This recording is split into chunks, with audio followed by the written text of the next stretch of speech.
Bu konudaki sıkıntılarımız malumunuz işimiz gereğince akşama kadar tuzla mücadele ediyoruz. Kümür tuzlarıyla ilgili mücadele ediyoruz.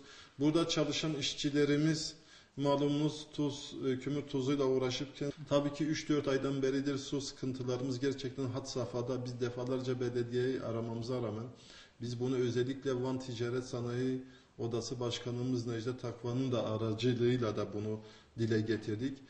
Van Belediye Başkanı Bekir Kaya'ya bizzat şifen de söylediler ve bunu Eylül ayında çözüleceğini söyledi. Ama maalesef bugün Eylül'ün 24'ü, buna rağmen halen kömürcüler sitesinde su akmamaktadır. Belki başka sektörümüz, belki kömür sektörü olmamış olsaydı belki bu denli etkilenmeyebilirdik. Ama işimiz gereğince bu konuda büyük bir mağduriyetimiz var. Bir an önce de belediyenin bu sorunu çözmesi lazım. Ayrıca bunu da söyleyeyim size, bunu da gösterebilirim.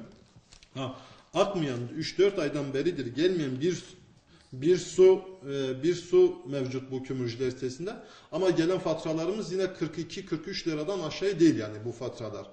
Diğer esnaf arkadaşlarımız da aynı bu mağduriyetini yaşıyorlar yani. Hem sularımız gelmiyor hem de gelmeyen sulara da akmayan bir suların da faturası 43-44 lira bir bedel ödemekteyiz yani bu konuda da. Telefon konusuna geldiğimizde Türk Telekom'un son zamanlarda Van'da bilmiyorum neler yaptığını bilmiyorum, eğer bir şehircilik anlayışı bu kadar ağır işliyorsa bu bürokrasinin büyük bir hatası ve bürokrasinin tembel çalışması demektir yani.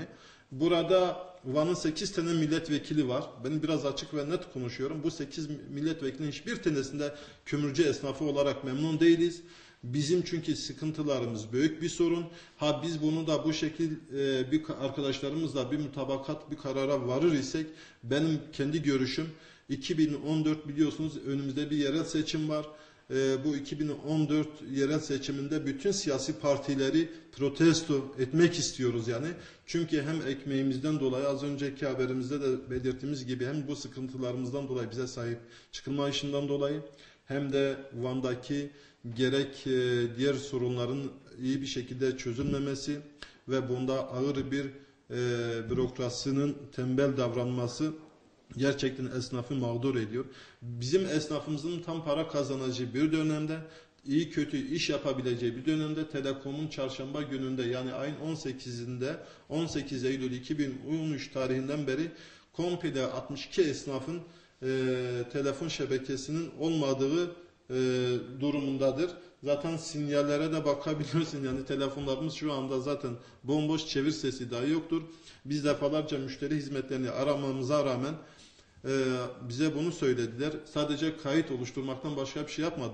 Telekom da aynen belediye gibi sabit biliyorsunuz bir telefon aidat ücreti vardır. Biz bunları ödüyoruz ama fakat baktığımızda benim kullanmadığım bir telefonun ya sabit ücretini ödeyeyim. Biliyorsunuz satışlar artık kredi kartıyla yapılıyor. Bu kredi kartlarıyla telefon hatları üzerinde gerçekleşiyor bu post cihazları.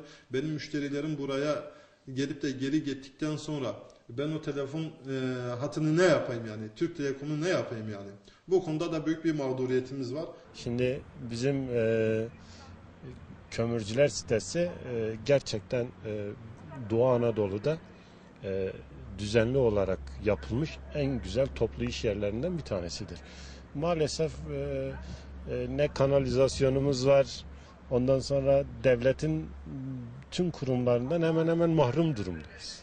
Yani bir sularımız gelmiyor, ondan sonra bir telefonlarımız arızalanıyor, bildiriyoruz, gelip yapmıyorlar.